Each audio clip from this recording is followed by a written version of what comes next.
इस लेसन के आखिर तक लर्नर्स असम आंदोलन की जड़ों को समझ पाएंगे, नेली मैसेकर के कारणों और घटनाओं को समझ पाएंगे। इसमें शामिल प्रशासनिक, कानूनी और राजनीतिक विफलताओं को समझ पाएंगे। और आपको पता है, भारत की कम्युनल और इमिग्रेशन डिबेट्स में मैसेकर की लेगेसी को समझ पाएंगे। असम आंदोलन असल में 1978 के मैंगलद्वी बाई इलेक्शन से शुरू हुआ था, जिसमें वोटर्स की संख्या में अचानक बढ़ोतरी देखी गई। कई लोगों ने आरोप लगाया कि ये नए वोटर्स बांग्लादेश से आए इलीगल इमिग्रेंट्स थे, खासकर बंगाली बोलने वाले मुस्लिम। इसमें शामिल मुख्य संगठन ऑल असम स्टूडेंट्स यूनियन या AASU और असम गण परिषद AGP थे। मुख्य कॉन्फ्लिक्ट यह था कि एथनिक असमीज को माइग्रेंट से घिर जाने का डर था, जिससे पोस्ट 1971 के इमिग्रेंट्स को डिपोर्ट करने और उनके नाम वोटर रोल से हटाने की मांग उठने लगी। प्राइम मिनिस्टर इंदिरा गांधी के अंडर सरकार का 1983 में इलेक्टोरल रोल्स को अपडेट किए बिना चुनाव कराने का फैसला ही असली वजह बना। असमीज ग्रुप्स ने चुनावों का बॉयकॉट किया, यह कहते हुए कि इलीगल इमिग्रेंट्स वोट देंगे। इसके जवाब में लोकल कम्युनिटीज ने कथित आउटसाइडर्स, ज्यादातर बंगाली मूल के मुस्लिम्स को निशाना बनाना शुरू कर दिया। इंदिरा गांधी का यह फैसला असल में बड़े पैमाने पर हुए लोकल प्रोटेस्ट्स और इंटेलिजेंस वार्निंग्स के खिलाफ था। यह मैसेकर नेली और नगौन डिस्ट्रिक्ट, असम के आसपास के 13 गांवों में हुआ था। यह 6 घंटे तक चला, सुबह 8 बजे से दोपहर 3 बजे तक। ऑफिशियल कैजुअलिटीज 1800 से 2191 के बीच थीं, लेकिन अनऑफिशियल एस्टिमेट्स 10,000 तक जाते हैं। पीड़ित ज्यादातर बंगाली मुस्लिम थे, महिलाएं, बच्चे और बुजुर्ग। हमलावर हथियारबंद टीवा लालुंग ट्राइबल भीड़ थी, जिन्होंने माचेटीज, फायर आर्म्स और आर्सन का इस्तेमाल किया, खेतों और घरों को तबाह कर दिया। सुरक्षा बुरी तरह विफल रही। CRPF की तैनाती अप्रभावी थी और स्थानीय अधिकारियों ने चेतावनियों को नजरअंदाज कर दिया। फरवरी 15 को नगाउन पुलिस ने हथियारबंद भीड़ के इकट्ठा होने की चेतावनी भी दी थी, लेकिन किसी तरह यह संदेश टॉप ऑफिसर्स तक कभी नहीं पहुंचा। 65 CRPF बटालियनों के बावजूद, यानी हर 57 वोटर्स के लिए एक बटालियन, वे प्रभावी ढंग से काम नहीं कर पाए। भाषा और इलाके की बाधाओं के कारण पैरामिलिट्री इकाइयां स्थानीय पुलिस पर निर्भर थीं, जो ऑनेस्टली या तो हॉस्टिल थीं या कंप्लिसिट।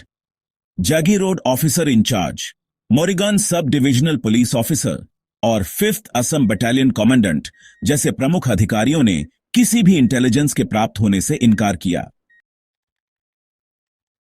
तो 688 फीस दर्ज की गईं और 299 चार्जशीट्स तैयार की गईं, लेकिन 0 कन्विक्शंस हुए। सभी मामले 1985 असम अकॉर्ड के तहत बंद कर दिए गए।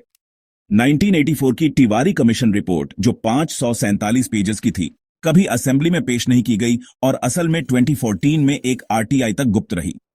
1997 में चीफ मिनिस्टर प्रफुल्ला कुमार महांता ने कहा कि यह मुद्दा कांग्रेस के कॉम्पेंसेशन से सुलझ गया था, बस न्याय को पूरी तरह से नजरअंदाज कर दिया गया।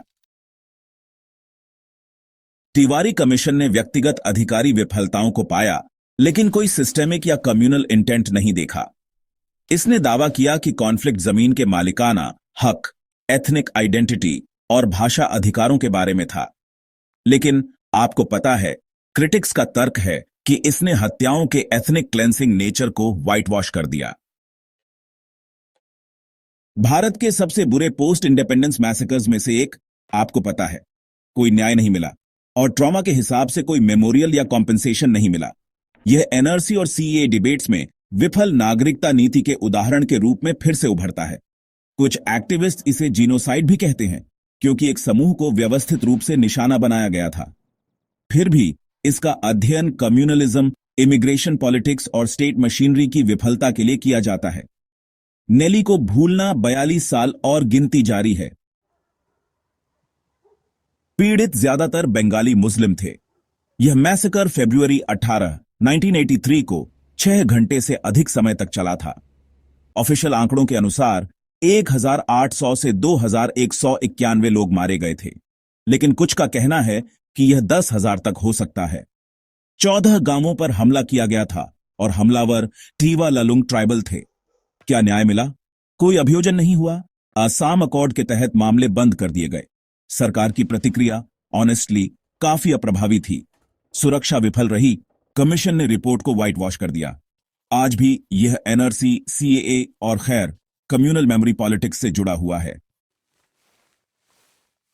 कुछ प्रमुख स्रोतों में दी प्रिंट द्वारा नेली मैसेकर की कवरेज, वर्ल्ड सोशलिस्ट वेबसाइट की report centre for equity studies के आरटीआई फाइंडिंग्स, scroll.in की एडमिनिस्ट्रेटिव लैप्सेस पर रिपोर्टिंग और बेशक नेली मैसेकर पर विकिपीडिया पेज शामिल हैं। ऐसी घटनाओं से पहले और बाद में प्रशासनिक जवाबदेही सुनिश्चित की जानी चाहिए। एथनिक और रिलीजियस प्रोफाइलिंग को वास्तव में इंक्लूसिव गवर्नेंस से बदला जाना चाहिए। जस्टिस में देरी सिर्फ डिनायल नहीं है, यह लोकतंत्र की विश्वसनीयता को ही नष्ट कर देती है। हमें नेली को याद रखना चाहिए ताकि हम ऐसे डार्क हिस्ट्री की पुनरावृत्ति को रोक सकें।